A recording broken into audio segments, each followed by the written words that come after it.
A executiva seguia firme rumo a um negócio decisivo, mas no restaurante, o marido sorria como se fosse outro. O choque fez seu corpo paralisar diante da traição. Naquele instante, o mundo que ela conhecia ruiu. O que você acha que vai acontecer nessa história? Comente e não se esqueça de se inscrever no nosso canal e diga-nos de que cidade você nos está vendo. Escute bem o que vou dizer. Essa será a melhor história que você escutará nessa semana. Se essa história te emocionar, seja ouvinte. Premium. Há romances ainda mais profundos, intensos e secretos. Clique em Seja Membro agora e ouça as melhores histórias exclusivas por um preço barato. Acesse o link da descrição ou do comentário fixado. Na imponente Avenida Paulista, coração financeiro de São Paulo, erguia-se o Edifício Alvorada, uma torre de vidro e aço que abrigava algumas das mais prestigiosas empresas do país. Entre o vai e vem de executivos de ternos impecáveis e mulheres de salto alto, movimentava-se silenciosamente Conceição Oliveira, uma mulher de 52 anos, cabelos grisalhos sempre presos em um coque discreto e mãos marcadas por décadas de trabalho árduo. Conceição era parte da equipe de limpeza do edifício há mais de 15 anos, mas para a maioria dos ocupantes daqueles escritórios luxuosos, ela não passava de uma sombra, uma presença que só era notada quando algo estava fora do lugar. Seu uniforme azul claro se confundia com as paredes e, muitas vezes, as pessoas desviavam o olhar ao cruzar com ela nos corredores, como se sua existência fosse um lembrete incômodo da desigualdade que sustentava aquele mundo corporativo. Mas, por trás daquela aparência simples e daquele trabalho que muitos considerariam insignificante, escondia-se uma mulher de inteligência extraordinária e curiosidade insaciável. Nascida no interior de Minas Gerais, Conceição havia sido forçada a abandonar os estudos ainda jovem para ajudar no sustento da família. O sonho de se tornar professora ficou adormecido, mas nunca desapareceu completamente. Nas horas vagas, entre um turno e outro, Conceição frequentava a biblioteca pública do centro da cidade, onde devorava livros sobre história, geografia e idiomas. Tinha uma facilidade impressionante para aprender novas línguas, falando espanhol, inglês e sua mais recente paixão, japonês. Assistia a documentários no pequeno tablet que havia comprado com economias de anos e participava de grupos de estudo online durante as madrugadas quando o sono lhe permitia. Um dia ainda vou conhecer Tóquio, murmurava para si mesma enquanto esfregava os vidros das janelas panorâmicas do 40º andar, de onde se podia ver toda a cidade de São Paulo se estendendo até o horizonte nebuloso. Naquela segunda-feira de março, o céu amanheceu, carregado de nuvens cinzentas, que prometiam uma tempestade tropical típica do verão paulistano. Conceição chegou ao trabalho mais cedo que o habitual, aproveitando para revisar algumas expressões em japonês antes que o movimento do dia começasse. Havia se inscrito em um curso online e estava determinada a dominar a língua até o final do ano. Ohayou gozaimasu, repetia baixinho enquanto organizava os produtos de limpeza no carrinho. Watashi no namae wa Conceição Dezu. O 35º andar, onde ficava a sede da Mendonça Investimentos, era seu local de trabalho naquele dia. Cláudia, a recepcionista, estava de férias e os executivos ainda não haviam chegado. O silêncio era quebrado apenas pelo zumbido suave do ar-condicionado e pelo barulho distante da cidade que despertava lá embaixo. Conceição trabalhava metodicamente, sala por sala, removendo a poeira dos móveis de madeira nobre, aspirando os carpetes persas e polindo as maçanetas douradas. Enquanto limpava, observava os objetos que decoravam as mesas. Fotografias de famílias sorridentes em praias paradisíacas, troféus de golfe, presentes caros de clientes, pequenos vislumbres de vidas tão diferentes da sua. Na sala principal, a do dono da empresa, Ricardo Mendonça, Conceição sempre dedicava um cuidado especial. Não porque ele notasse, na verdade duvidava que o empresário soubesse sequer seu nome, mas porque aquele espaço emanava uma energia diferente. As paredes eram decoradas com obras de arte contemporânea, e nas estantes, além dos livros de negócios, Havia volumes de poesia e filosofia. Um homem de cultura, pensava ela.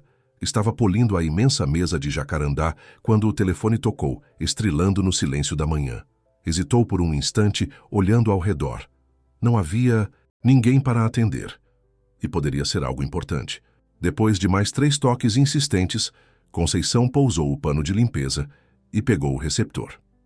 Bom dia, Mendonça Investimentos, disse com a voz firme, como já havia observado Cláudia fazer inúmeras vezes. Do outro lado da linha, houve um momento de silêncio seguido por uma voz masculina falando em japonês. Conceição sentiu o coração acelerar. Reconheceu algumas palavras, uma saudação formal, algo sobre um projeto, uma menção a Ricardo Mendonça. Sem pensar 2 vezes, respondeu no mesmo idioma: Sumimasen, Mendonça-san wa imasen. Explicou que o Sr. Mendonça não estava no momento, mas que retornaria em breve. Houve uma pausa do outro lado, seguida por uma risada surpresa e genuinamente impressionada. Você fala japonês? A voz agora falava em português, com um leve sotaque paulistano. Quem é você? Sou apenas a Pioissa, pessoa que limpa as salas, respondeu Conceição, sentindo o rosto esquentar. Não devia ter atendido o telefone, me desculpe. Não, não se desculpe. A voz do homem soava entusiasmada. Estou realmente impressionado. Você fala com uma pronúncia excelente. Onde aprendeu? A pergunta pegou Conceição de surpresa. Ninguém ali jamais havia demonstrado interesse em sua vida ou em suas habilidades. Sou autodidata, explicou com simplicidade. Sempre gostei de línguas. O japonês é fascinante com seus kanji e sua estrutura gramatical tão diferente da nossa. Extraordinário, disse o homem. Verdadeiramente extraordinário. Qual é o seu nome? Conceição. Conceição Oliveira. Muito prazer, Conceição. Eu sou Tadashi Nakamura, sócio de Ricardo em um novo empreendimento. Estou ligando do Japão. A conversa fluiu com surpreendente facilidade. Tadashi fez perguntas sobre sua vida, sobre como havia aprendido japonês, sem nunca ter visitado o país, sobre seus outros interesses. Conceição, inicialmente hesitante, logo se viu compartilhando detalhes de sua paixão por culturas diferentes, de seu sonho de infância de ser professora, de sua rotina dividida entre o trabalho e os estudos solitários. Sabe, Conceição-san, disse Tadashi após ouvi-la atentamente, pessoas como você são raras, pessoas que, mesmo diante de circunstâncias limitantes, buscam conhecimento com paixão genuína. Isso me lembra uma frase de um antigo provérbio japonês.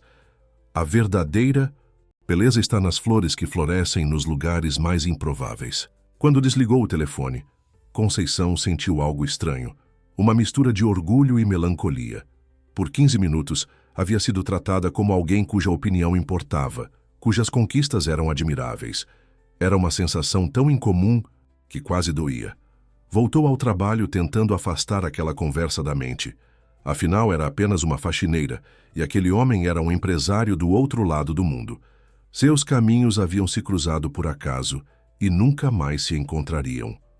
O que Conceição não sabia, enquanto terminava de limpar a sala de Ricardo Mendonça, era que aquela ligação casual estava prestes a mudar completamente o rumo de sua vida. Ricardo Mendonça chegou ao escritório pouco depois das 9 horas, como de costume. Alto, de porte atlético apesar dos 50 anos, cabelos grisalhos nas têmporas e olhos castanhos penetrantes, ele carregava consigo a confiança, inabalável de quem construiu um império com as próprias mãos. Filho de um professor de matemática e uma enfermeira da periferia de São Paulo, Ricardo havia desafiado todas as probabilidades ao se tornar um dos empresários mais bem-sucedidos do Brasil, com investimentos que iam desde tecnologia até projetos sociais inovadores. Conceição já estava terminando a limpeza quando ele entrou na sala principal. Como sempre, Ricardo a cumprimentou com educação, um breve bom dia e um sorriso cordial, antes de se sentar à sua mesa e mergulhar imediatamente nos e-mails que se acumulavam em seu notebook. Com licença, Sr. Mendonça, Conceição hesitou na porta, o carrinho de limpeza já pronto para seguir para o próximo andar. Recebi um telefonema mais cedo, um Sr. Tadashi, do Japão. Ricardo ergueu os olhos da tela, visivelmente surpreso. Tadashi ligou? E você atendeu? A recepcionista está de férias e não havia mais ninguém, explicou Conceição, sentindo-se subitamente culpada. Ele disse que retornaria à ligação mais tarde. Ricardo assentiu, observando-a com um olhar diferente, como se a visse realmente pela primeira vez. Obrigado por me avisar, dona. Hesitou, percebendo que não sabia seu nome mesmo depois de tantos anos. Conceição, ela completou, acostumada a esse tipo de situação. Conceição, repetiu Ricardo, parecendo genuinamente envergonhado por seu lapso. Muito obrigado. Pode deixar que aguardarei a ligação dele. Ela assentiu e saiu da sala, empurrando seu carrinho em direção aos elevadores. Enquanto esperava, ouviu o telefone tocar novamente na sala que acabara de deixar. Imaginou que seria Tadashi retornando. A ligação. O restante da manhã transcorreu normalmente. Conceição concluiu a limpeza dos outros andares designados a ela e desceu para almoçar no pequeno refeitório no subsolo, onde a equipe de manutenção e limpeza se reunia diariamente. Compartilhou a marmita de arroz, feijão e bife acebolado que havia preparado na noite anterior, ouvindo distraidamente as conversas dos colegas sobre novelas, problemas familiares e reclamações sobre o transporte público de São Paulo. Conceição, a voz de Mauro, o supervisor de limpeza, interrompeu seus pensamentos. Tem alguém te procurando na recepção. Ela olhou para ele, confusa. Me procurando? Deve haver algum engano. Não, pediram por você especificamente, Conceição Oliveira. Mauro parecia tão surpreso quanto ela. É o Sr. Mendonça. Um burburinho imediato se espalhou pelo refeitório. O que um dos donos do edifício poderia querer com uma faxineira? Conceição sentiu os olhares curiosos dos colegas enquanto guardava os restos de sua refeição e ajeitava o uniforme, tentando parecer o mais apresentável possível. Quando chegou à recepção principal do térreo, encontrou não apenas Ricardo Mendonça, mas também um homem mais jovem, de traços orientais, vestindo um terno impecavelmente cortado. Ambos conversavam animadamente e interromperam o diálogo quando a viram se aproximar. Conceição. Ricardo avançou em sua direção, estendendo a mão. Este é Tadashi Nakamura, meu sócio de quem falamos mais cedo. Ele fez questão de conhecê-la pessoalmente. Konnichiwa, Conceição-san, disse Tadashi, inclinando-se em uma reverência tradicional japonesa. É um prazer conhecê-la pessoalmente após nossa conversa telefônica. Conceição retribuiu o cumprimento, sentindo-se deslocada. Estava ciente dos olhares curiosos dos seguranças e da recepcionista. O prazer é meu, Sr. Nakamura. Tadashi chegou hoje de manhã de Tóquio, explicou Ricardo, e ficou tão impressionado com você que insistiu em marcar um almoço. Está livre agora? A pergunta era tão inesperada que Conceição demorou a processar. Almoço? Comigo? Sim, confirmou Tadashi com um sorriso genuíno. Gostaria muito de continuar nossa conversa, e Ricardo também está curioso sobre seus estudos de japonês. Conceição olhou para seu uniforme de limpeza constrangida. Eu já almocei e ainda tenho trabalho a terminar. Não se preocupe com isso, disse Ricardo. Já falei com seu supervisor. Você está liberada pelo resto do dia. E quanto ao almoço, podemos tomar um café, então. O que importa é a conversa. Antes que Conceição pudesse protestar novamente, os dois homens já a guiavam para a saída do edifício, onde um motorista a aguardava ao lado de uma Mercedes preta reluzente. Em questão de minutos, estava sentada entre dois dos homens mais influentes de São Paulo, a caminho de um dos restaurantes mais exclusivos da cidade. Tadashi me contou sobre sua conversa, disse Ricardo, enquanto o carro deslizava pelo trânsito caótico da Avenida Paulista. Fiquei impressionado ao saber que você é fluente em japonês. Não diria fluente, corrigiu Conceição, ainda desconfortável com a situação. Ainda cometo muitos erros, nunca tive aulas formais. O que torna ainda mais admirável, interveio Tadashi. A maioria das pessoas precisa de anos de estudo, estruturado para alcançar seu nível de proficiência. E você fez isso sozinha, por pura paixão pelo conhecimento. O restaurante para onde foram era um estabelecimento japonês discreto, escondido em uma rua tranquila do bairro dos Jardins. Não havia placa na fachada, apenas uma porta de madeira escura e um pequeno jardim zen. Por dentro, o ambiente era minimalista e elegante, com apenas 6 mesas baixas dispostas em tatames tradicionais. Eu nunca estive em um lugar assim, admitiu Conceição, olhando ao redor com olhos maravilhados. Este é provavelmente o sushi mais autêntico de São Paulo, explicou Ricardo, removendo os sapatos antes de entrar na área de refeições, como mandava a tradição. O chefe Hiroshi veio de Osaka há 30 anos, mas mantém todas as técnicas tradicionais. Sentaram-se em uma mesa reservada, afastada das outras, e Tadashi assumiu a responsabilidade de fazer os pedidos em japonês fluente. Conversaram sobre trivialidades enquanto esperavam. O clima de São Paulo, tão diferente de Tóquio nesta época do ano, a intensidade do trânsito, as diferenças culturais entre Brasil e Japão. Conceição percebeu que, apesar de seu desconforto inicial, sentia-se estranhamente à vontade na companhia daqueles homens. Não havia condescendência em suas palavras ou gestos, nenhum sinal de que a viam como inferior por causa de sua ocupação. Pelo contrário, tanto Ricardo quanto Tadashi pareciam genuinamente interessados em suas opiniões e experiências. Conceição, disse Tadashi finalmente, após o primeiro conjunto de pratos ser servido. Você deve estar se perguntando por que a trouxemos aqui hoje. Ela assentiu aliviada por finalmente chegarem ao ponto. Confesso que sim. Não é comum faxineiras almoçarem com os donos das empresas. Ricardo sorriu. É exatamente por isso que estamos aqui, porque você não é apenas uma faxineira. É uma mulher extraordinária que, por circunstâncias da vida, não teve a oportunidade de desenvolver todo o seu potencial. Ricardo e eu estamos iniciando um novo projeto, explicou Tadashi, seus olhos brilhando com entusiasmo. Uma fundação que identifica e apoia talentos excepcionais em lugares inesperados, pessoas que, como você, possuem habilidades e conhecimentos que desafiam as expectativas. Histórias invisíveis, completou Ricardo. Este é o nome do projeto. Queremos dar visibilidade e oportunidades para pessoas que a sociedade insiste em não enxergar. Conceição sentiu um calafrio percorrer sua espinha. E o que isso tem a ver comigo? Queremos que você seja nossa primeira protagonista, disse Tadashi diretamente. Sua história, uma mulher que, apesar de todas as limitações, dominou um idioma tão complexo quanto o japonês por pura determinação, é exatamente o tipo de narrativa que queremos destacar. Não entendo.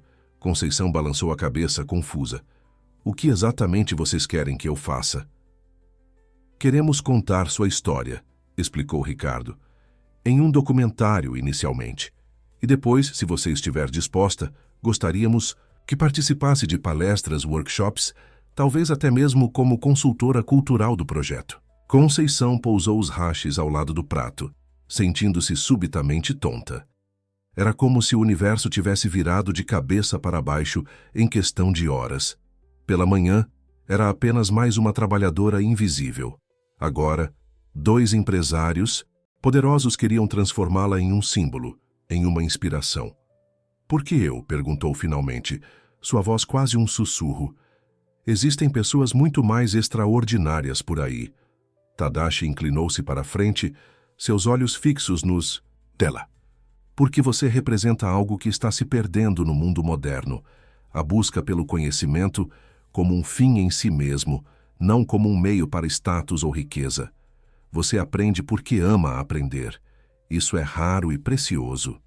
E por quê? Acrescentou Ricardo com um sorriso gentil. Quando Tadashi me contou sobre sua conversa, percebi que você é exatamente o tipo de pessoa que eu sempre quis ser. Alguém que, independentemente das circunstâncias, nunca deixa de crescer, de aprender, de se maravilhar com o mundo. Conceição sentiu lágrimas se formando nos cantos dos olhos e as conteve com esforço.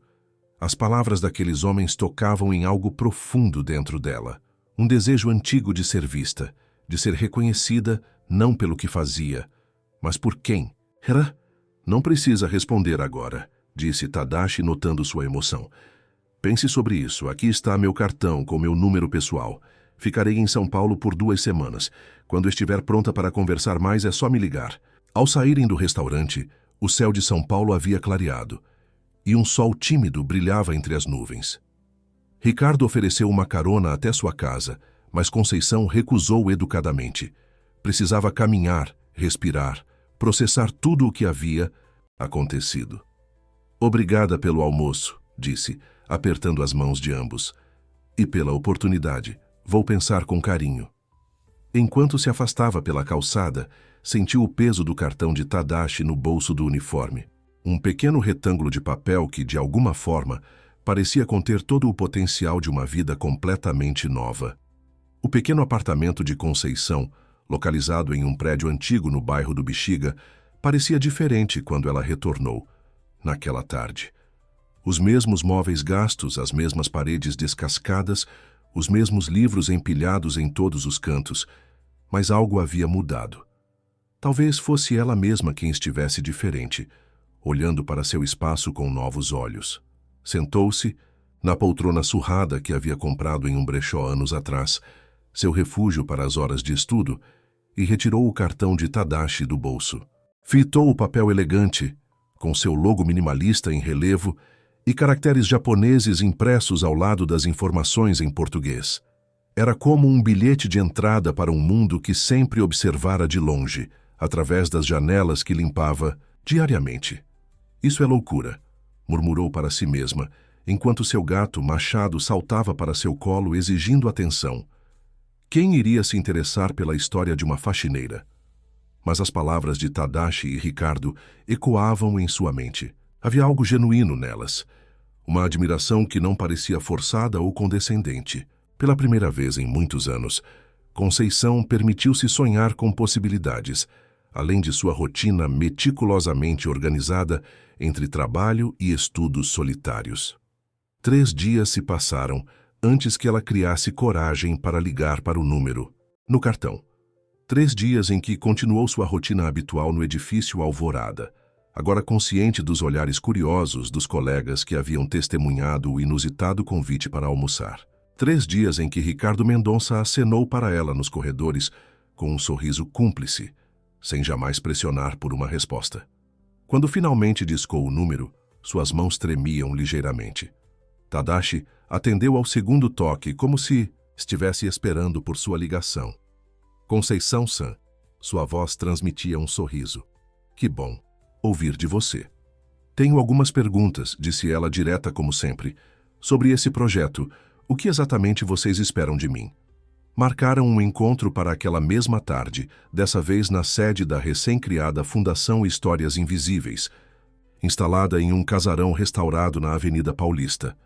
Quando Conceição chegou, vestindo sua melhor roupa, uma saia azul marinho e uma blusa branca que guardava para ocasiões especiais, foi recebida não apenas por Tadashi e Ricardo, mas também por uma pequena equipe de profissionais que trabalhavam em computadores modernos e conversavam animadamente em um espaço aberto e luminoso. Bem-vinda à nossa base de operações, disse Ricardo, guiando-a por entre mesas de trabalho, onde jovens de diversos perfis pareciam absortos em tarefas criativas. Ainda estamos nos organizando, mas a energia já é inspiradora. Em uma sala de reuniões com paredes de vidro, Tadashi esperava com uma mulher de cabelos cacheados e óculos de armação colorida, que foi apresentada como Luísa Fontes, diretora de projetos da Fundação. É uma honra conhecê-la, Conceição, disse Luísa, apertando sua mão com entusiasmo. Tadashi e Ricardo não param de falar sobre você. Durante as 2 horas seguintes, os 3 explicaram em detalhes a visão por trás do projeto Histórias Invisíveis. Não se tratava apenas de um documentário, mas de uma iniciativa multifacetada que incluía um fundo de bolsas de estudo, programas de mentoria e uma plataforma digital para conectar talentos extraordinários a oportunidades de desenvolvimento. O Brasil está cheio de gênios anônimos, explicou Ricardo, passando slides que mostravam dados alarmantes sobre desigualdade educacional no país. Pessoas com potencial incrível que nunca têm chance de florescer porque não nasceram nas circunstâncias certas. Nossa missão é mudar isso, completou Tadashi. E sua história, Conceição, pode ser o catalisador para essa mudança. Uma inspiração para outros e uma prova de que determinação e paixão pelo conhecimento podem superar barreiras. Conceição ouviu tudo com atenção, fazendo perguntas perspicazes que impressionaram até mesmo Luísa, com seu PhD em políticas públicas. Ao final da apresentação, sentia-se simultaneamente intimidada e emocionada com a possibilidade de fazer parte daquilo. E o que aconteceria com meu emprego atual? Perguntou pragmática como sempre. Não posso simplesmente abandonar minha fonte de renda. Ricardo sorriu. Gostaríamos de contratá-la como consultora cultural da Fundação, com um salário significativamente melhor do que você recebe atualmente. E com flexibilidade para continuar seus estudos, inclusive com a possibilidade de finalmente cursar uma faculdade, se for seu desejo. As palavras caíram como uma bomba no coração de Conceição. Uma faculdade. O sonho que havia abandonado décadas atrás, quando a necessidade de sobrevivência se impôs sobre suas aspirações juvenis. Precisaria pensar muito bem antes de aceitar, disse, mantendo a compostura apesar da tempestade emocional que se formava dentro dela. É uma mudança muito grande. Compreendemos perfeitamente, respondeu Tadashi, mas antes de decidir, gostaríamos de lhe mostrar mais uma coisa. Levaram-na para outra sala, onde um homem jovem de traços indígenas trabalhava em um computador, editando o que parecia ser um vídeo. Na tela, Conceição viu imagens do edifício Alvorada, e então, para sua surpresa, imagens dela mesma, trabalhando silenciosamente nos corredores, trocando raras palavras com colegas, sentada sozinha no refeitório com um livro aberto ao lado da marmita. Este é Raoni, apresentou Luísa, nosso diretor de documentários. Ele tem seguido discretamente sua rotina nos últimos dias, com autorização da administração do edifício. Vocês me filmaram sem minha permissão? Conceição sentiu uma pontada de indignação. Apenas para ter material inicial, explicou Raoni rapidamente. Nada disso será usado sem seu consentimento. Era importante capturar a autenticidade do seu dia a dia antes que nossa presença pudesse alterá-lo. Raoni avançou no vídeo, mostrando agora cenas da biblioteca pública que Conceição frequentava. Entrevistas curtas com bibliotecários que falavam sobre a senhora que vinha estudar japonês quase todos os dias. Imagens do pequeno grupo, de estudos online do qual participava. Como conseguiram tudo isso? Perguntou atônita. Somos bons no que fazemos, respondeu Raoni com um sorriso gentil. Pessoas como você geralmente deixam impressões duradouras por onde passam, mesmo sem perceber. Não foi difícil seguir essas pegadas. O vídeo terminou com uma sequência comovente. Conceição, vista de longe, sentada em um banco do Parque do Ibirapuera, completamente absorta em um livro, enquanto o pôr do sol paulistano tingia o céu de tons alaranjados. A imagem congelou e Raoni acrescentou uma legenda experimental. Conceição Oliveira, a professora invisível. Um silêncio. Caiu sobre a sala quando as luzes foram acesas. Conceição sentia o rosto úmido. Não havia percebido que chorava. Ver sua vida através daqueles olhos, com aquela música suave ao fundo, era como descobrir uma beleza oculta em sua existência, que ela mesma nunca tinha notado. Isso é apenas um esboço, disse Raoni suavemente. Se você aceitar participar do projeto, faremos entrevistas estruturadas, acompanharemos sua jornada de transformação, exploraremos seu passado e, mais importante, seu futuro. Meu futuro, repetiu Conceição, como se testasse o sabor dessas palavras. Que começa agora, se você quiser, disse Ricardo, estendendo-lhe um envelope. Aqui está nossa proposta formal. Leve para casa, leia com calma, consulte um advogado se preferir. Estamos oferecendo não apenas um emprego, Conceição, mas uma parceria. Queremos aprender com você tanto quanto queremos compartilhar sua história com o mundo. Quando Conceição deixou o casarão naquela noite, carregava mais do que o envelope com a proposta. Carregava o peso de uma decisão que poderia reescrever completamente os capítulos finais de sua vida. Aos 52 anos, quando muitos já se resignavam a uma existência previsível até a aposentadoria, ela estava sendo convidada a mergulhar no desconhecido. No ônibus lotado que a levava de volta ao Bexiga, abriu discretamente o envelope. Os números do salário proposto fizeram seu coração disparar. Era mais do que ganharia em 6 meses como faxineira. Havia também uma cláusula sobre direitos autorais, garantindo que ela teria controle sobre como sua imagem e história seriam utilizadas, e outra sobre um plano de estudos personalizado, que incluía a possibilidade de finalmente cursar uma faculdade. "Senhora, seu ponto", alertou o cobrador, tirando-a de seus pensamentos. Conceição desceu do ônibus e caminhou lentamente até seu prédio, cumprimentando os vizinhos de sempre que conversavam na calçada. Tudo parecia igual, mas ela já não era a mesma. Em seu apartamento, Machado a recebeu com seu miado exigente. Conceição alimentou o gato e sentou-se novamente, em sua poltrona, desta vez com uma decisão formada em seu coração. Pegou o telefone e discou o número de Tadashi. "Eu aceito", disse simplesmente quando ele atendeu, "mas com uma condição." "Estou ouvindo", respondeu Tadashi, curioso. "Quero que o projeto não seja apenas sobre mim. Quero ajudar a encontrar outras pessoas, outras histórias invisíveis. Sei que existem muitas por aí." Houve um momento de silêncio, e então a voz de Tadashi carregada de emoção. "É exatamente por isso que você é perfeita para esse projeto, Conceição-san. Porque mesmo diante de uma oportunidade extraordinária, seu pensamento é para os outros." Na manhã seguinte, Conceição acordou antes do despertador, como sempre. Preparou seu café. Organizou seu uniforme. Mas então parou, lembrando-se que não precisaria mais vestir aquelas roupas azuis claras que a tornavam quase invisível. Hoje seria seu primeiro dia como consultora cultural da Fundação Histórias Invisíveis. Escolheu em vez disso um vestido simples, mas elegante, que havia comprado anos atrás e nunca tivera ocasião para usar. Olhou-se no espelho e, pela primeira vez em muito tempo, viu não apenas a faxineira Conceição, mas a mulher Conceição, com seus sonhos, sua inteligência, sua dignidade. "É um novo capítulo", disse para seu reflexo, ajeitando os cabelos, grisalhos que hoje não esconderia em um coque severo.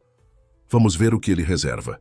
Quando saiu de casa, o sol nascia sobre São Paulo dourado e promissor, como se o próprio céu quisesse celebrar sua metamorfose.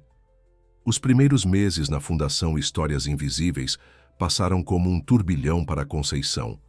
Sua rotina, antes tão previsível, transformou-se em uma sucessão de novidades. Entrevistas para o documentário, reuniões com a equipe criativa, sessões de fotografia para o material promocional do projeto.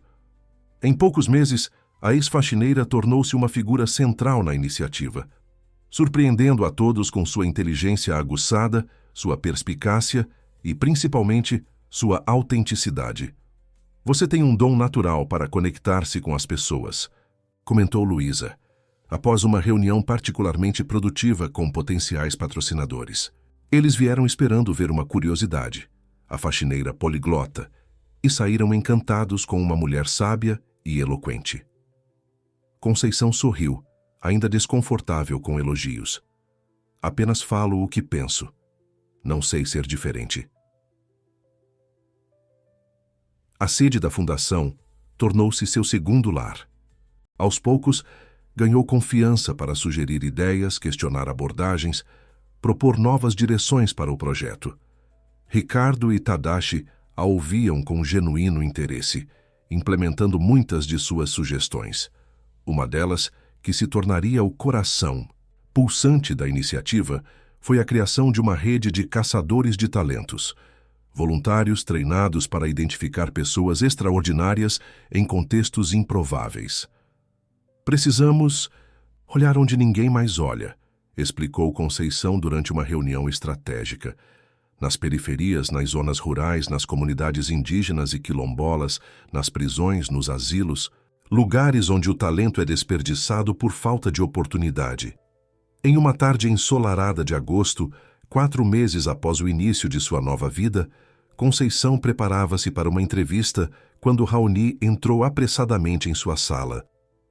Temos um problema com as filmagens na Biblioteca Mário de Andrade, disse ele, visivelmente preocupado. A diretora que havia autorizado nosso acesso foi substituída e a nova administração está questionando nossa presença. Conceição suspirou.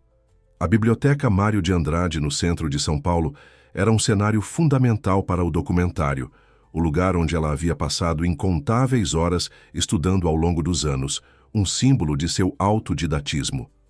Vou falar com eles, decidiu pegando sua bolsa. Talvez consiga resolver isso pessoalmente. Quer que eu vá com você? Ofereceu Raoni. Não, é melhor eu ir sozinha. Conheço bem os funcionários mais antigos, eles podem ajudar. A imponente biblioteca, com sua arquitetura Art Deco da década de 1930, erguia-se majestosa no centro da cidade. Conceição subiu os degraus de entrada com a familiaridade de quem conhecia cada centímetro daquele espaço. No saguão principal, porém, foi recebida por uma cena inesperada.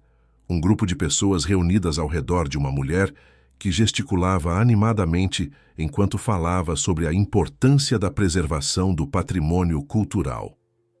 Conceição congelou, reconhecendo imediatamente aquela voz, aquela postura, aquela energia magnética que sempre atraía a atenção. Iracema Vasconcelos, sua amiga de infância, com quem havia perdido contato há mais de 2 décadas. E por isso precisamos garantir que espaços como este permaneçam acessíveis a todos, especialmente àqueles que não têm recursos para adquirir livros ou acesso à internet, dizia Iracema, sua voz potente ecoando pelas paredes de mármore do saguão. Conceição ficou parada, observando a amiga que o tempo havia transformado. Os cabelos negros de outrora agora exibiam mechas grisalhas, mas os olhos, aqueles olhos vivos e intensos, permaneciam os mesmos. Iracema havia se tornado uma mulher imponente, vestida com roupas coloridas e acessórios que pareciam obras de arte em si mesmos. Quando o grupo começou a se dispersar, Conceição reuniu coragem para se aproximar. Iracema, chamou suavemente. A mulher virou-se, inicialmente com uma expressão educada, mas distante, que rapidamente se transformou em espanto e então em uma alegria explosiva. Conceição? Meu Deus, é você mesma. Iracema avançou com os braços abertos, envolvendo a amiga em um abraço apertado que ignorava completamente as 2 décadas de separação. Não acredito. Quanto tempo. Você está linda. As 2 mulheres se afastaram para se olhar melhor, ambas com lágrimas nos olhos. Você não mudou nada, disse Conceição, sua voz embargada pela emoção. Continua tão vibrante quanto sempre foi. E você continua a mesma Conceição elegante e discreta, respondeu Iracema, segurando as mãos da amiga. Mas há algo diferente, uma luz nova nos seus olhos. Sentaram-se em um canto tranquilo da biblioteca, ignorando o motivo original que trouxera Conceição ali. As horas passaram enquanto colocavam a vida em dia. Iracema havia se tornado uma artista plástica reconhecida, especializada em instalações que combinavam elementos da cultura popular brasileira com técnicas contemporâneas. Tinha 3 filhos já adultos e acabara de se divorciar após um casamento de 20 anos. Foi libertador, confessou rindo. Devia ter feito isso há muito tempo. Agora estou redescobrindo quem sou, sem ser a esposa de alguém. Conceição, por sua vez, contou sobre sua extraordinária mudança de vida, a ligação em japonês, o encontro com Ricardo e Tadashi, o projeto Histórias Invisíveis. Espera, você é aquela Conceição? Iracema arregalou os olhos. A faxineira poliglota do projeto que está dando o que falar em todos os círculos culturais? Meu Deus, eu li sobre isso na Folha semana passada. Não fazia ideia de que era você. Conceição sentiu o rosto esquentar. Ainda não estava acostumada com a ideia de ser reconhecida, de ser tema de artigos de jornal. É estranho, não é? Como a vida dá voltas, comentou, desviando o olhar para as estantes de livros ao redor. Eu, que sempre fui invisível, agora sou o rosto de um projeto chamado Histórias Invisíveis. Parece uma piada do destino. Iracema apertou sua mão. Não é uma piada, é justiça. Você sempre foi extraordinária, Conceição. Lembra como você me ajudava com as lições de matemática? Como você sabia os nomes de todas as capitais do mundo quando tínhamos apenas 10 anos? Você sempre foi brilhante, só faltava alguém enxergar isso. Uma funcionária se aproximou gentilmente, informando que a biblioteca fecharia em 15 minutos. As duas amigas levantaram-se, surpresas ao perceberem que já passava das 7 da noite. Meu Deus, esqueci completamente por que vim aqui, disse Conceição, lembrando-se subitamente da questão das filmagens. E por que você veio? Conceição explicou rapidamente a situação com a nova diretoria e a necessidade de autorização para as filmagens do documentário. Iracema soltou uma gargalhada. Isso é o que eu chamo de sincronicidade. Conceição, eu sou a nova diretora. Damário de Andrade assumi há 2 semanas. Foi a vez de Conceição arregalar os olhos. Você? Mas achei que fosse artista plástica. E sou. Mas também tenho mestrado em gestão cultural. E após o divórcio, decidi que precisava de novos desafios. Quando surgiu a oportunidade de dirigir a biblioteca, não pude resistir. Iracema sorriu, marota. E é claro que autorizo as filmagens. Na verdade, faço questão de participar pessoalmente. Tenho muitas histórias para contar sobre a pequena gênia que foi minha melhor amiga na escola. Saíram juntas da biblioteca, trocando números de telefone e promessas de não perderem contato novamente. No táxi a caminho de casa, Conceição mandou uma mensagem para Raoni. Problema resolvido, e achei algo ainda melhor. Uma amiga do passado que tem muito a acrescentar ao nosso projeto. Na semana seguinte, Iracema visitou a sede da fundação, encantando a todos com sua energia contagiante e suas ideias criativas. Ela e Luísa conectaram-se imediatamente, discutindo possibilidades de expandir o alcance do projeto através de intervenções artísticas em espaços públicos. Imagine exposições itinerantes que contem histórias invisíveis nas periferias, nos terminais de ônibus, nas praças, propôs Iracema durante uma reunião. Arte que dê visibilidade não apenas às pessoas, mas aos espaços marginalizados da cidade. Ricardo, sempre atento a boas ideias, autorizou imediatamente um projeto piloto. Em questão de dias, Iracema estava oficialmente integrada à equipe como consultora artística, trazendo uma nova dimensão ao trabalho da fundação. Para Conceição, ter a amiga por perto era um conforto inesperado.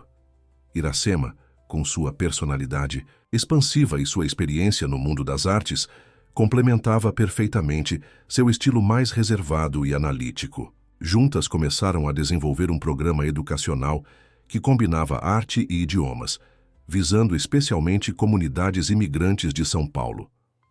Você fala japonês, eu falo espanhol e francês, disse Iracema enquanto rabiscava ideias em um caderno. Podemos criar núcleos culturais nas áreas onde vivem essas comunidades, oferecendo não apenas aulas de português, mas também espaços onde possam celebrar suas próprias culturas. Uma tarde, enquanto revisavam o orçamento para esse novo projeto, foram interrompidas por Tadashi, que entrou na sala com um homem que Conceição não reconheceu imediatamente. Conceição, temos uma surpresa para você, anunciou Tadashi, sorrindo. Este é Felipe Assunção, nosso mais novo investidor. Ele fez questão de conhecê-la pessoalmente. O homem alto e de porte atlético aproximou-se com um sorriso caloroso. Na verdade, Conceição e eu já nos conhecemos, não é mesmo? Conceição franziu o senho, estudando o rosto do homem. Havia algo vagamente familiar em seus traços, mas não conseguia situar onde o havia conhecido. Me desculpe, mas não estou lembrando. Supermercado Assunção, no Bexiga, disse ele, e seu sorriso alargou-se ao ver o reconhecimento nos olhos dela. Meu pai era o dono. Você dava aulas de reforço para mim e minha irmã nos fundos da loja, depois do expediente. Felipe, exclamou. Conceição levantando-se para abraçá-lo. Meu Deus, você era apenas um menino, como cresceu? Felipe riu. Pois é, aquele garoto que odiava matemática agora é economista e empresário. E devo muito disso a você, sabia? Suas aulas mudaram minha relação com os números. Tadashi observava a cena com evidente satisfação. Felipe viu sua entrevista no programa do Ratinho e entrou em contato conosco imediatamente. Disse que tinha uma dívida de gratidão com você e queria contribuir para o projeto. Não é exagero, confirmou Felipe agora sério. Conceição, você foi a primeira pessoa que realmente acreditou que eu poderia ser mais do que um menino. Problemático da periferia. Lembra quando me disse que eu tinha mente de estrategista? Ninguém nunca tinha visto algo positivo em mim antes. Conceição sentiu os olhos marejarem. Lembrava-se vagamente do menino inquieto que tinha dificuldades na escola, mas que demonstrava notável astúcia ao ajudar o pai com as contas da mercearia. Nunca imaginou que suas palavras de encorajamento teriam deixado uma marca tão profunda. Estou investindo 5 milhões na fundação, anunciou Felipe. E quero participar ativamente, especialmente nos projetos voltados para a educação financeira em comunidades de baixa renda. Quando a reunião terminou, Conceição voltou para sua sala e acompanhada por Iracema. Sentou-se em silêncio, tentando processar tudo o que havia acontecido nas últimas semanas. É muita coisa para absorver, não é? Comentou Iracema, notando sua expressão. Às vezes parece que estou sonhando, confessou Conceição. Como se tudo isso fosse desaparecer de repente e eu voltasse a ser apenas a faxineira invisível. Iracema aproximou-se, segurando suas mãos com firmeza. Você nunca foi apenas uma faxineira, Conceição. E, se me permite dizer, você nunca foi realmente invisível. Você deixou marcas profundas nas vidas que tocou. Na minha, na de Felipe. Só não percebia isso. Naquela noite, ao retornar para seu apartamento, que agora planejava trocar por um mais espaçoso e mais próximo do trabalho, Conceição sentou-se em sua poltrona de sempre, com o machado ronronando em seu colo. Ao seu lado, na mesinha, uma pilha de roteiros do documentário aguardava sua revisão, junto com propostas de palestras em universidades e convites para eventos culturais. Quem diria, hein, Machado? Sussurrou acariciando o gato. Parece que estamos começando um novo capítulo. Fora da janela, a noite paulistana brilhava com milhares de luzes, cada uma representando uma vida, uma história. Quantas delas, pensou Conceição, eram como a sua, extraordinárias à sua maneira, esperando apenas serem descobertas e serem vistas?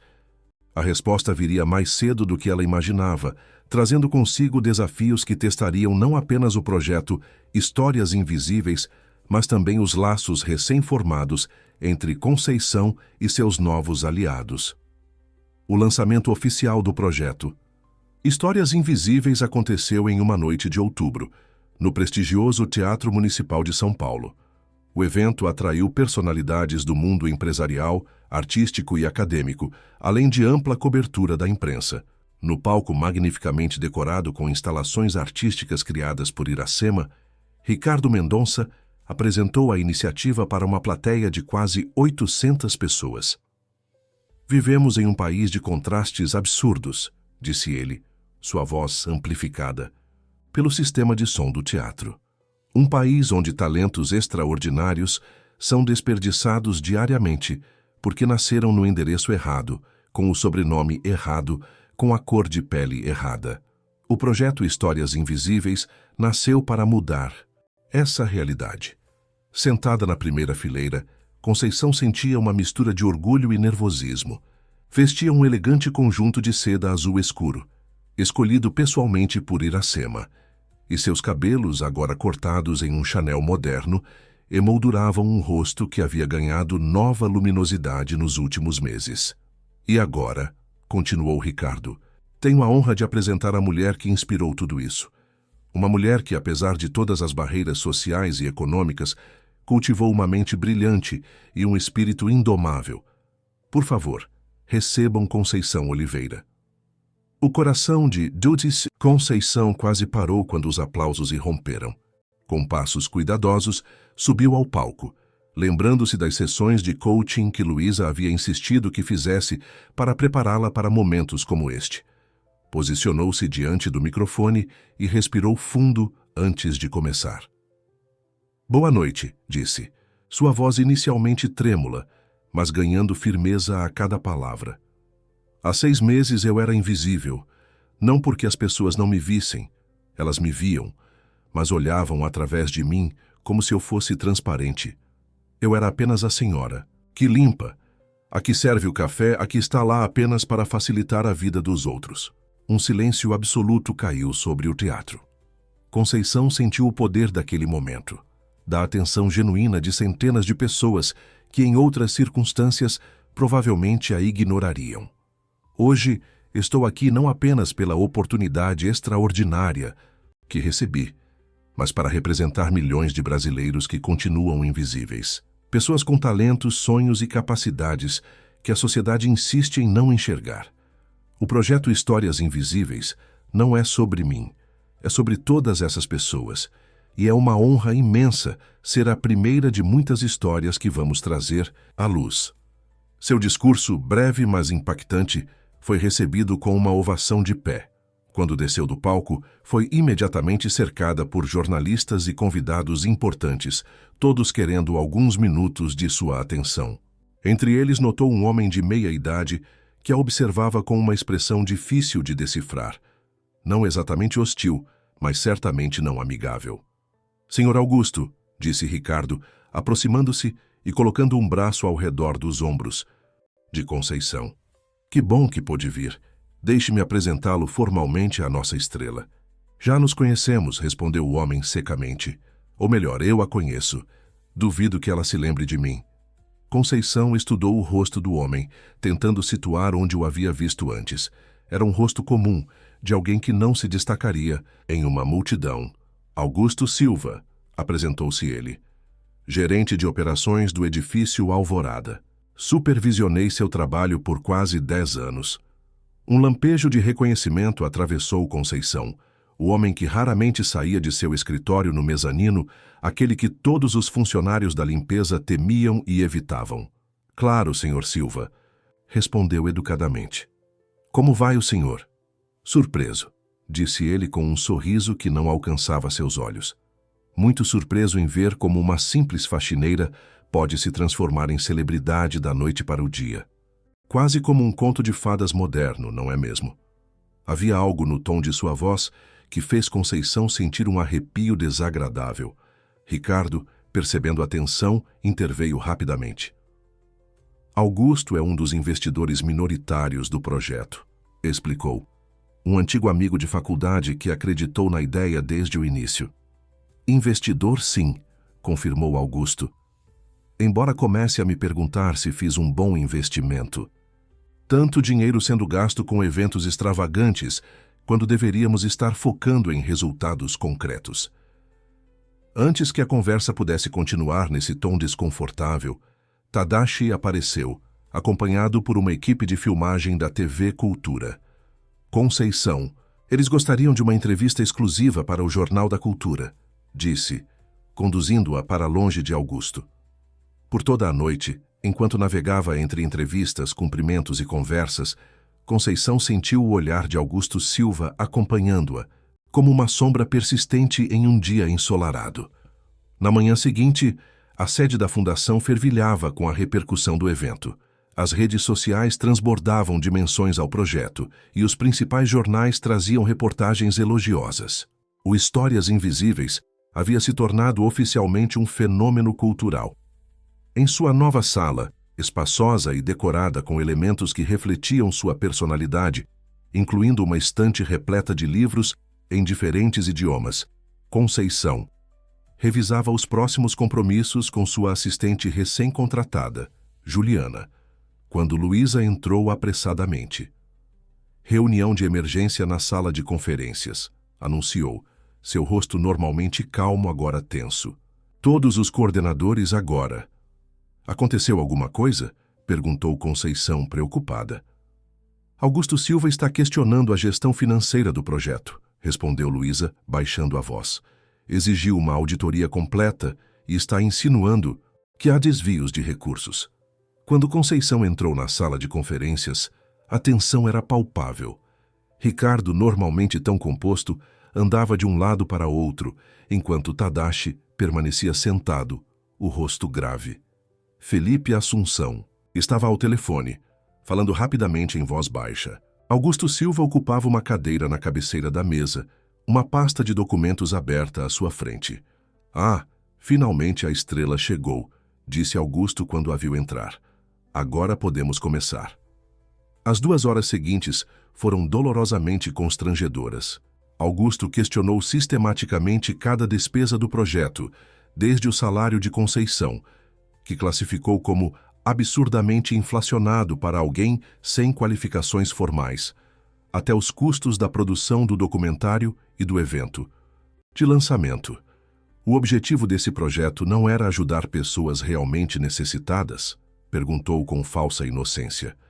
Porque até agora, pelo que vejo, estamos apenas enriquecendo uma ex-faxineira e financiando eventos para a elite paulistana. Se sentir menos culpada por sua riqueza. Isso é completamente injusto, Augusto, interveio Ricardo, visivelmente irritado. O projeto está apenas começando. O documentário sobre Conceição é apenas o primeiro passo para uma iniciativa muito maior. Primeiro passo bastante caro, rebateu Augusto, empurrando uma planilha através da mesa. Quase 2 milhões gastos em 6 meses. E qual o retorno concreto? Algumas reportagens na mídia? Onde estão as vidas transformadas que você prometeu aos investidores? Conceição, que havia permanecido em silêncio até então, finalmente falou. Senhor Silva, se o problema sou eu, ou os recursos investidos em minha história, talvez devêssemos reconsiderar minha participação no projeto. Nem pense nisso. Disse Tadashi firmemente. Você é o coração deste projeto, Conceição. Não, ela é o rosto, corrigiu Augusto com um sorriso frio. Um rosto conveniente para um projeto que até agora parece mais um exercício de vaidade do que uma iniciativa social séria. Felipe, que havia encerrado sua ligação, levantou-se abruptamente. Chega, Augusto. Seus 5% de participação não lhe dão o direito de sabotar algo em que o resto de nós acredita plenamente. Se está insatisfeito, posso comprar sua parte agora mesmo.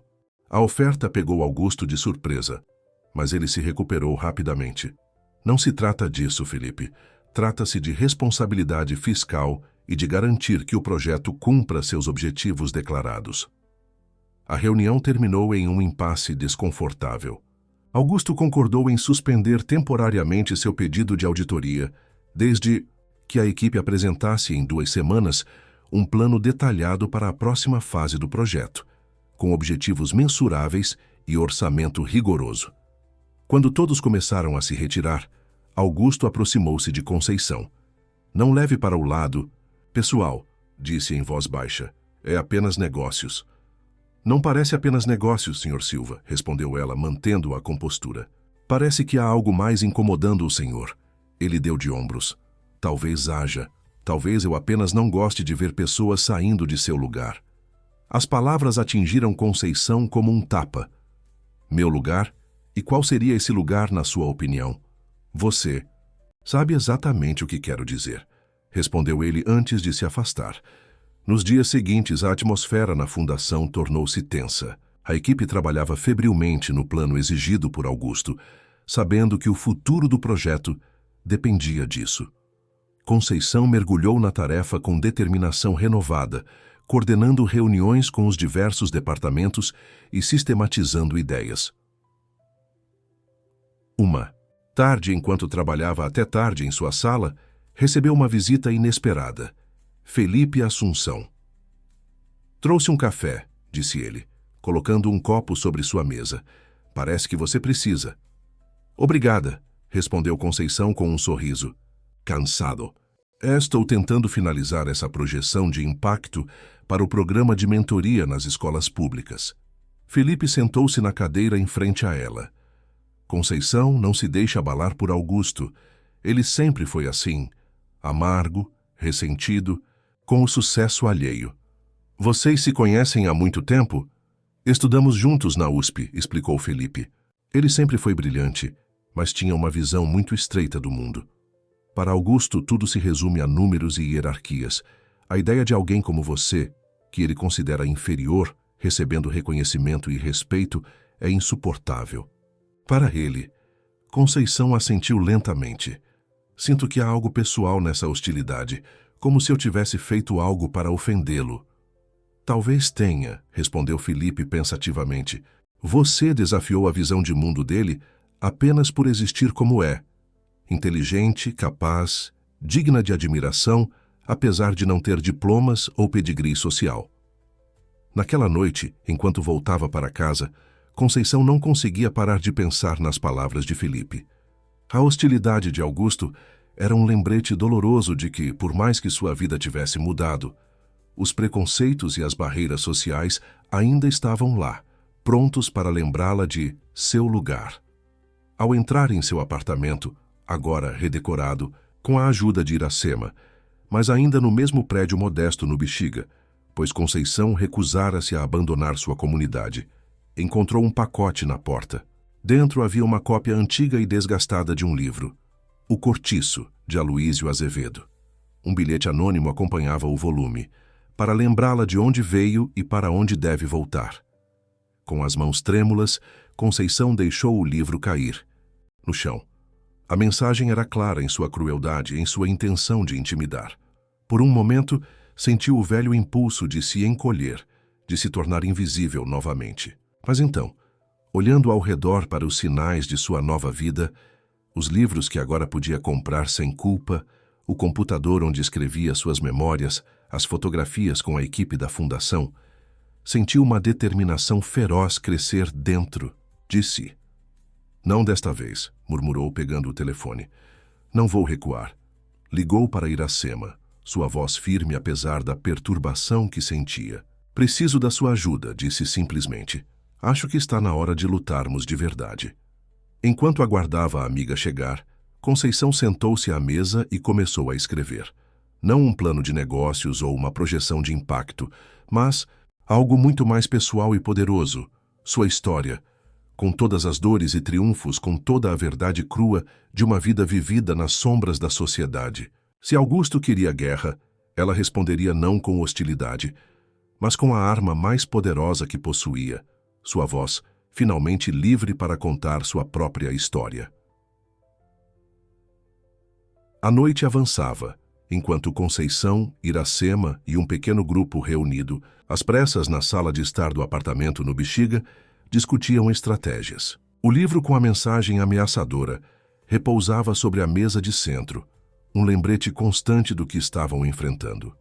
Isso é claramente uma intimidação, disse Luísa, que havia chegado pouco depois de Iracema, trazendo consigo Felipe e Raoni. Deveríamos registrar um boletim de ocorrência. E dizer o quê? Questionou Conceição.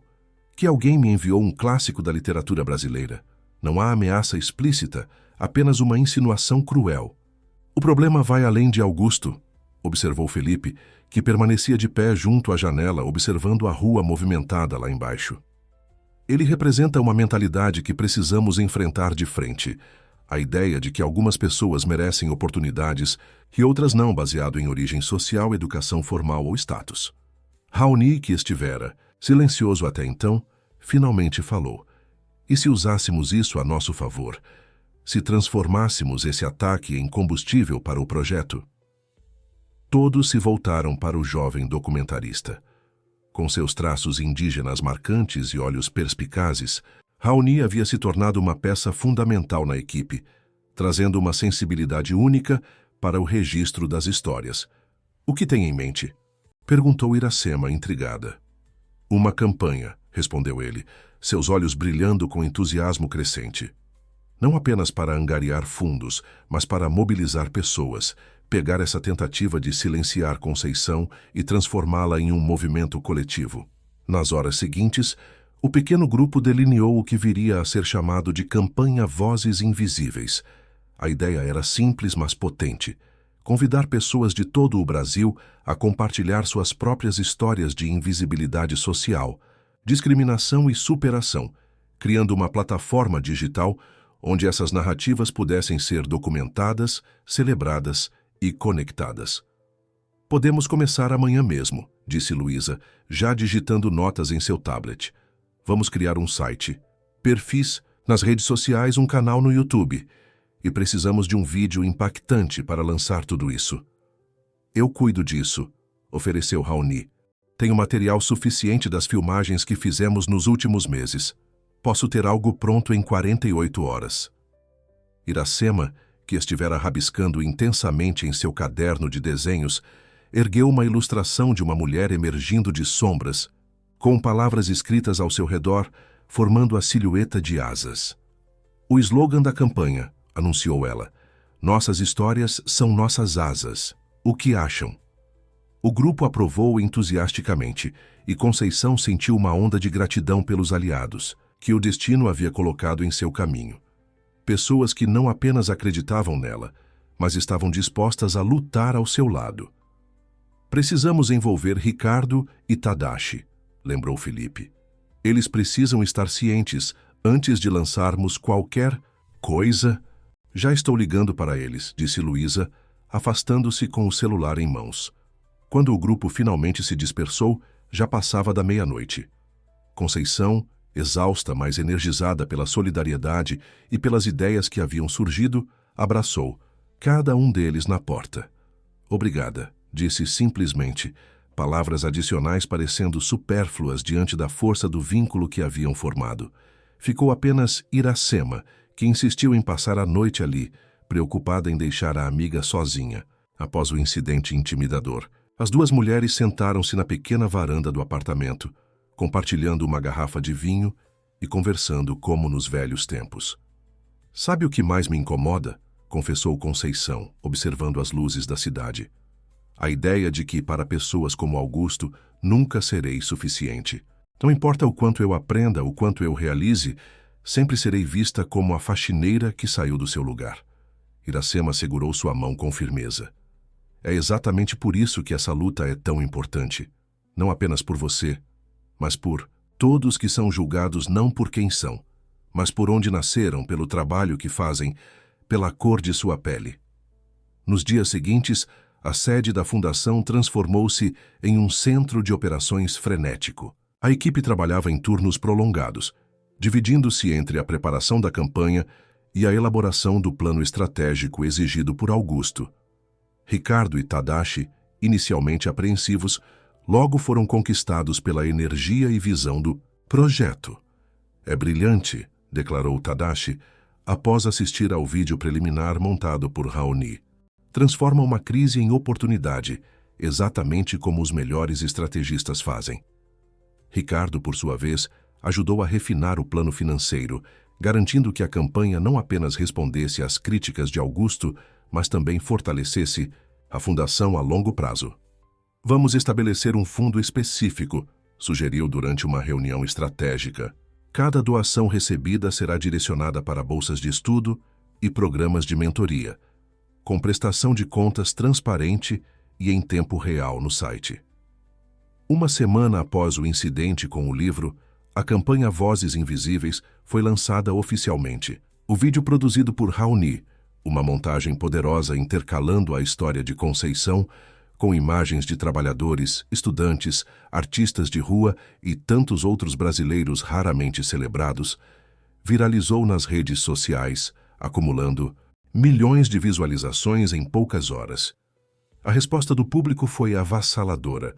Centenas de pessoas começaram a enviar suas histórias através do site, criando um mosaico comovente de vozes brasileiras que ecoavam a mesma mensagem: o desejo de serem vistas, ouvidas e valorizadas em uma sociedade profundamente desigual. Em meio ao turbilhão da campanha, Conceição recebeu um telefonema inesperado. Conceição Oliveira?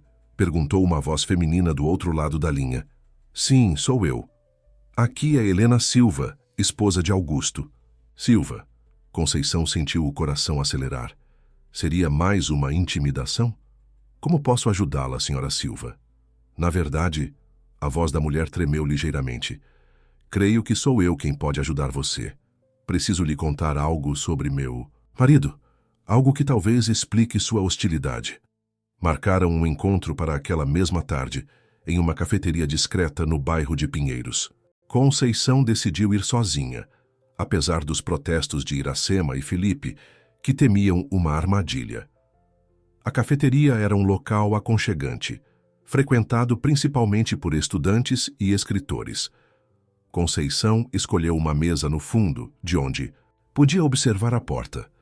Pontualmente às 3 horas, uma mulher elegante de aproximadamente 60 anos entrou, olhando ao redor com expressão hesitante. Helena Silva era o oposto de seu marido. Onde Augusto era frio e calculista, ela irradiava uma calidez tímida. Seus cabelos grisalhos estavam presos em um coque simples, e seus olhos revelavam uma inteligência gentil. "Obrigada por me receber", disse ela após os cumprimentos iniciais. "Sei que deve estar confusa com este encontro."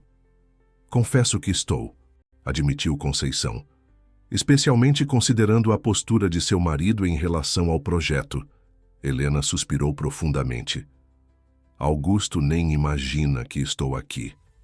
Ele jamais aprovaria." Fez uma pausa, como se organizasse os pensamentos. "Preciso lhe contar uma história, Conceição. Uma história que pouquíssimas pessoas conhecem."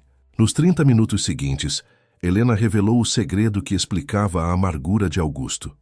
Seu marido, o rigoroso gerente que tanto insistia na importância dos diplomas e credenciais, nunca havia completado o ensino superior. Filho de empregados domésticos, havia falsificado documentos no início de sua carreira profissional, construindo uma persona baseada em mentiras sobre sua origem e formação. Por décadas, ele viveu com medo de ser descoberto, explicou Helena. Construiu uma muralha ao seu redor, tornou-se inflexível e duro, especialmente com pessoas que lembravam suas origens. "E o que isso tem a ver comigo?"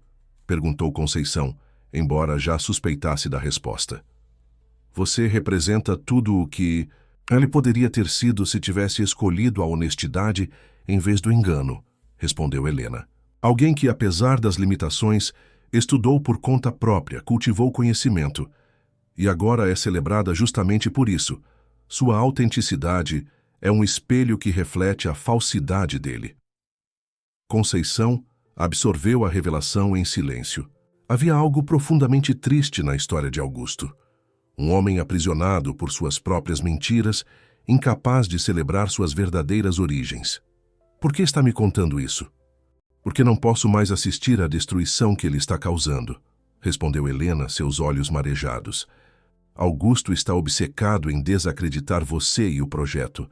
Ele contratou investigadores particulares, está procurando qualquer coisa em seu passado que possa usar contra você."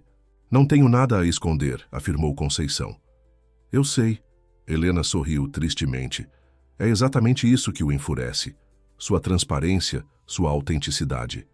Ela hesitou, depois continuou. "Ele planeja apresentar um relatório destrutivo na reunião da próxima semana.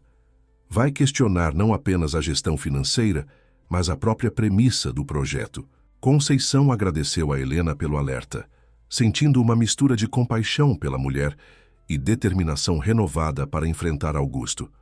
Ao se despedirem, Helena fez um último pedido. "Por favor, não revele que nos encontramos, Augusto.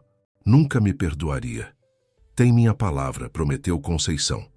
De volta à fundação, Conceição convocou uma reunião urgente com a equipe principal. Sem revelar a fonte de suas informações, compartilhou o que havia descoberto sobre os planos de Augusto. "Precisamos estar preparados para o pior", concluiu, olhando para os rostos preocupados ao seu redor. "Talvez seja a hora de uma abordagem mais agressiva", sugeriu Felipe. "Posso comprar a participação dele, mesmo que precise pagar acima do valor de mercado." "Não", disse Conceição firmemente. "Não vamos recorrer a atalhos. Vamos enfrentá-lo com o que temos de melhor. Nossas histórias, nosso trabalho, nossa verdade." A campanha Vozes Invisíveis continuava ganhando força. Celebridades começaram a endossar o movimento, compartilhando suas próprias histórias de dificuldades e superação. Doações fluíam para o fundo recém-criado, e convites para palestras e participações em programas de TV se multiplicavam. Na véspera da decisiva reunião do Conselho, a equipe reuniu-se para uma noite de trabalho na sede da fundação. Mapas mentais cobriam as paredes, gráficos detalhavam o impacto já alcançado e uma apresentação meticulosamente preparada aguardava para refutar as críticas de Augusto. "Estamos prontos", declarou Luísa, olhando com orgulho para o trabalho. Coletivo. Conceição observou o grupo diverso, que havia se formado ao seu redor. Iracema, com sua criatividade transbordante, Felipe, com sua perspicácia financeira, Raoni, com seu olhar sensível, Luísa, com sua organização impecável, e tantos outros que haviam abraçado o projeto com paixão genuína. "Sabem o que percebo olhando para todos vocês?", disse, sua voz suave, mas firme. "Que nunca estive realmente invisível. Apenas precisava encontrar as pessoas certas para me enxergar." Um a um, abraçou cada membro da equipe, sentindo que, independentemente do resultado da reunião do dia seguinte, já haviam conquistado algo precioso: a certeza de que nenhuma voz, por mais silenciada que fosse, estava condenada a permanecer inaudível para sempre. Naquela noite, ao retornar para casa, Conceição encontrou um buquê de flores na porta de seu apartamento. O cartão, escrito à mão em uma caligrafia elegante, dizia simplesmente: "Sua coragem me dá forças para encontrar a minha. Gratidão, H." Um sorriso sereno iluminou seu rosto enquanto entrava, as flores perfumadas em seus braços como um símbolo de esperança. Amanhã seria um dia decisivo, e ela estava pronta para enfrentá-lo.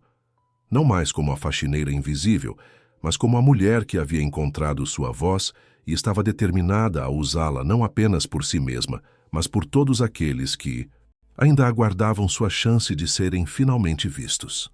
A sala de reuniões da Fundação Histórias Invisíveis estava repleta naquela manhã de quinta-feira. Além dos membros habituais do conselho, Ricardo, Tadashi, Felipe e Augusto, vários investidores menores e parceiros estratégicos haviam sido convocados para o que prometia ser um encontro decisivo. Conceição, sentada entre Iracema e Luísa, mantinha uma calma exterior que mascarava o turbilhão de emoções em seu interior. Augusto Silva foi o último a entrar, carregando uma pasta volumosa que depositou com um baque teatral sobre a mesa. Seu olhar cruzou brevemente com o de Conceição, frio, calculista, confiante. "Obrigado a todos por comparecerem", começou Ricardo, assumindo naturalmente a posição de líder. "Como sabem, esta reunião foi convocada a pedido do conselheiro Augusto Silva, que deseja apresentar algumas preocupações sobre a gestão e direcionamento do projeto." Augusto levantou-se lentamente, ajustando o nó da gravata como um gladiador, verificando sua armadura antes da batalha. "Preocupações. É um eufemismo, Ricardo", disse, sua voz controlada, mas carregada de sarcasmo. "O que tenho para apresentar hoje são evidências concretas de que o projeto Histórias Invisíveis desviou-se completamente de seus objetivos originais, transformando-se em um veículo de promoção pessoal e desperdício de recursos."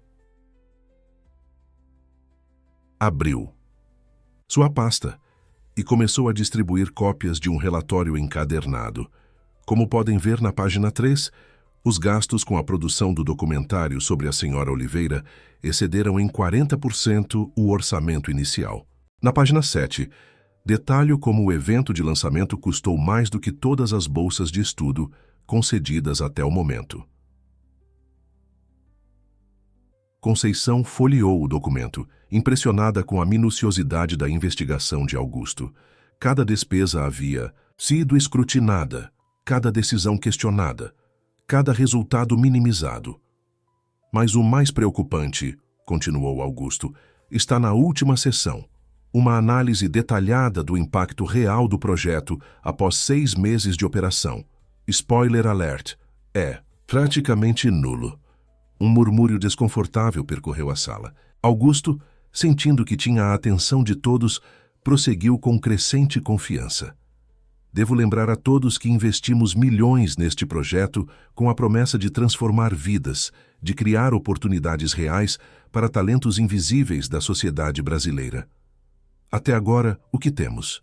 Um documentário inacabado, uma campanha nas redes sociais cheia de hashtags bonitas, mas vazias, e uma ex-faxineira que se tornou celebridade instantânea sem qualquer mérito acadêmico ou profissional que justifique tal status.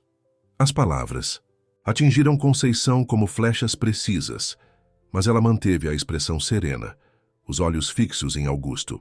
Ao seu lado sentiu Iracema tensionar-se, pronta para saltar em sua defesa, mas tocou suavemente o braço da amiga, pedindo silenciosamente que aguardasse. Minha proposta é clara, concluiu Augusto, voltando a sentar-se. Uma reestruturação completa do projeto, começando pela redução drástica de despesas supérfluas, redirecionamento dos recursos para bolsas de estudo mensuráveis e, fez uma pausa calculada, uma reavaliação da participação da senhora Oliveira, que poderia permanecer como inspiração, mas não como consultora remunerada ou porta-voz oficial. Um silêncio pesado caiu sobre a sala. Ricardo olhou para Conceição, uma pergunta silenciosa em seus olhos.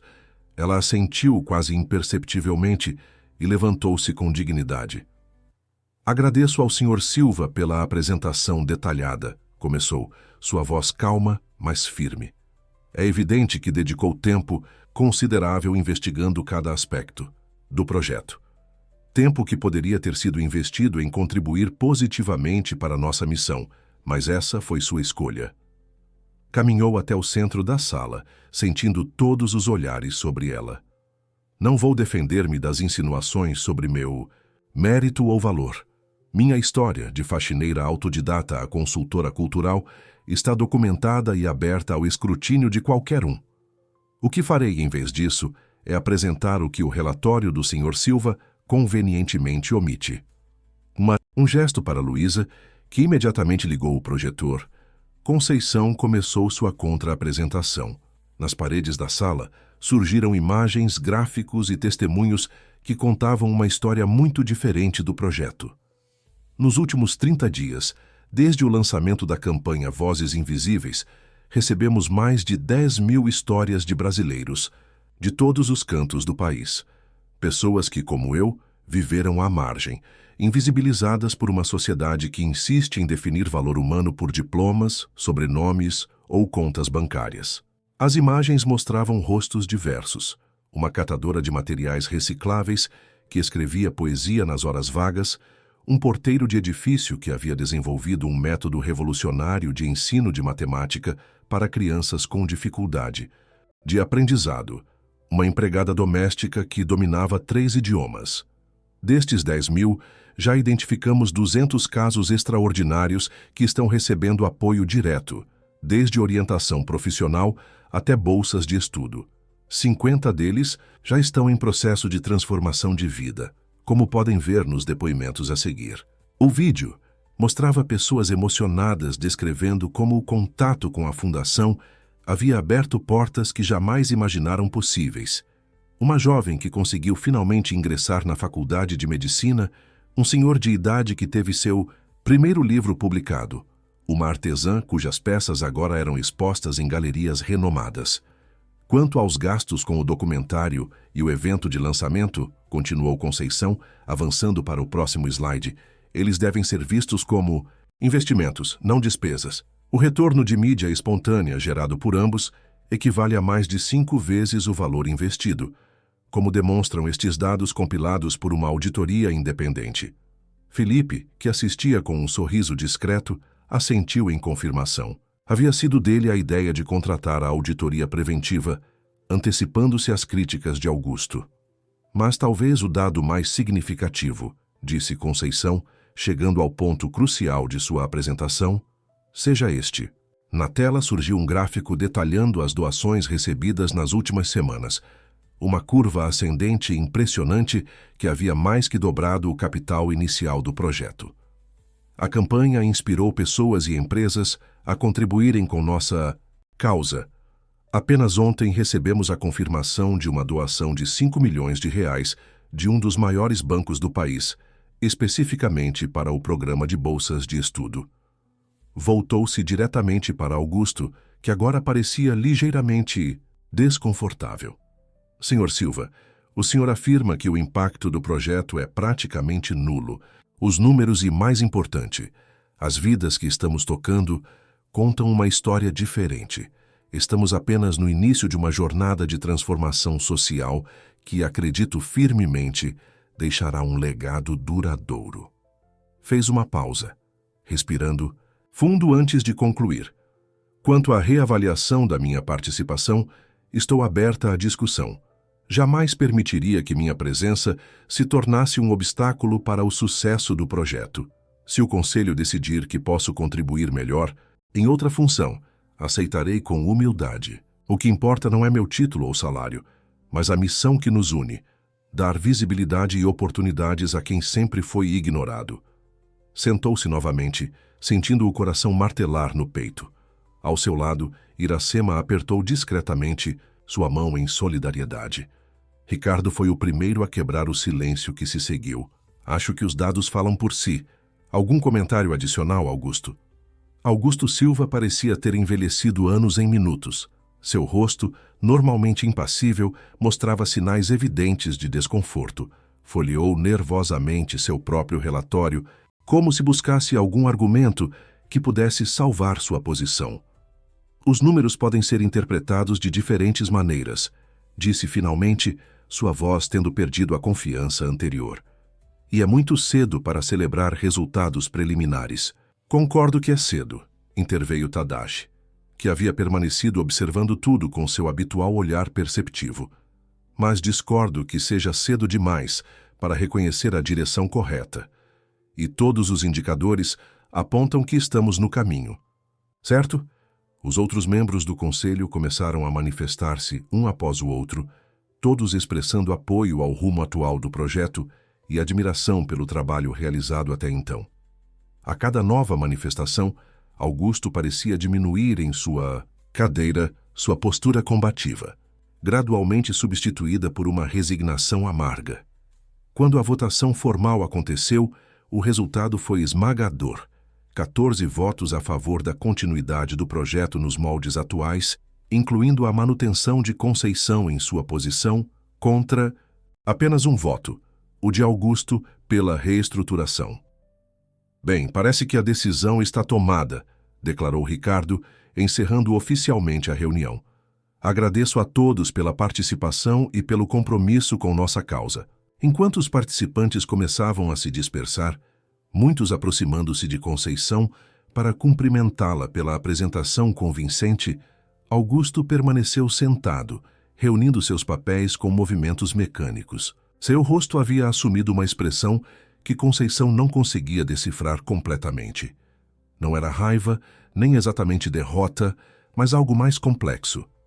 Impulsionada por um sentimento que nem ela mesma compreendia totalmente, Conceição aproximou-se dele quando quase todos já haviam saído da sala. Senhor Silva, disse suavemente. Ele ergueu os olhos, sua expressão imediatamente endurecendo. Veio gozar de sua vitória, senhora Oliveira. Não, respondeu ela com sinceridade.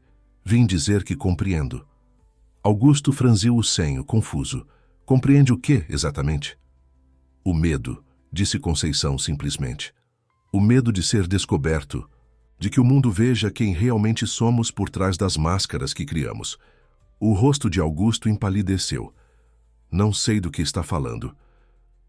Sei que não completou a faculdade, senhor Silva, continuou ela, baixando a voz para que apenas ele pudesse ouvir. Sei que construiu uma carreira baseada em credenciais falsificadas, e sei também que isso não diminui sua competência ou inteligência. Apenas mostra como nosso sistema é falho ao valorizar papéis acima de capacidades reais. Augusto encarou-a por um longo momento, o choque inicial dando lugar a uma compreensão amarga. Foi Helena, concluiu não como uma pergunta, mas como uma constatação dolorosa. Minha própria esposa. Ela se preocupa com você, respondeu Conceição, e quer que encontre paz com seu passado, assim como eu encontrei com o meu. Augusto riu sem humor. E o que você sugere? Que eu confesse tudo? Que destrua minha carreira? Minha reputação, tudo que construí ao longo de décadas? Não, disse Conceição, surpreendendo-o. Sugiro que use sua experiência para ajudar outros que, como você, como eu, não tiveram as oportunidades que mereciam. Que transforme seu segredo em força, não em prisão. Deixou sobre a mesa um cartão com seu número pessoal. Quando estiver pronto para conversar, estarei disponível, não como adversária, mas como alguém que entende o que significa reconstruir-se. Saiu da sala deixando Augusto com uma expressão que mesclava confusão e um princípio de reflexão. Não sabia se ele aceitaria sua oferta de paz, mas havia plantado uma semente. E como aprendera nos últimos meses, sementes têm um poder extraordinário de romper até mesmo os solos mais áridos. 3 meses depois, em uma tarde ensolarada de verão, a Fundação Histórias Invisíveis celebrava a inauguração de seu novo espaço, um amplo complexo cultural na zona leste de São Paulo, área historicamente negligenciada pelo poder público e pelo circuito artístico da cidade. Local, uma antiga fábrica revitalizada, abrigava agora salas de aula, estúdios de produção audiovisual, espaços para exposições e um teatro comunitário. Nas paredes, fotografias e histórias dos primeiros beneficiários do projeto criavam um mosaico poderoso da diversidade brasileira. Conceição, vestida com um elegante conjunto em tons terrosos, criado por uma estilista descoberta pela campanha, circulava entre os convidados com uma desenvoltura que seria impensável um ano antes. Parava frequentemente para conversar com os jovens bolsistas, interessando-se genuinamente por seus progressos e sonhos. "É incrível ver como você floresceu", comentou Iracema, aproximando-se com 2 taças de champanhe. "Lembra da mulher tímida que mal conseguia fazer um discurso sem tremer?" Conceição sorriu aceitando a bebida. "Ainda tremo, sabia? Só aprendi a não deixar que o medo me paralise." Do outro lado do salão, Ricardo e Tadashi conversavam, animadamente com novos parceiros internacionais interessados em replicar o modelo do projeto em outros países. Felipe, agora diretor financeiro da Fundação em tempo integral, explicava para jornalistas os impressionantes números do primeiro ano de operação. Conceição chamou Luísa, aproximando-se apressadamente. "Tem alguém querendo falar com você. É importante." Seguindo Luísa até um canto mais tranquilo do espaço, Conceição surpreendeu-se ao encontrar Augusto Silva, acompanhado por Helena. Ambos pareciam nervosos, mas havia algo diferente em Augusto, uma suavização em suas feições, um peso que parecia ter sido removido de seus ombros. "Obrigado por nos receber", disse ele, estendendo a mão que Conceição apertou sem hesitação, "especialmente depois de tudo." "É um prazer vê-los aqui", respondeu sinceramente. "Vim para 2 propósitos", continuou Augusto, sua voz mais gentil do que Conceição jamais ouvira. "Primeiro, para me desculpar pelo modo como agi. Foi injusto, mesquinho e, acima de tudo, motivado por meus próprios medos e inseguranças." "Apreciamos muito isso", disse Luísa diplomaticamente. "E segundo", prosseguiu ele, trocando um olhar com Helena, que assentiu encorajadoramente, para apresentar uma proposta. "Depois de muita reflexão, decidi que é hora de usar minha experiência de maneira positiva."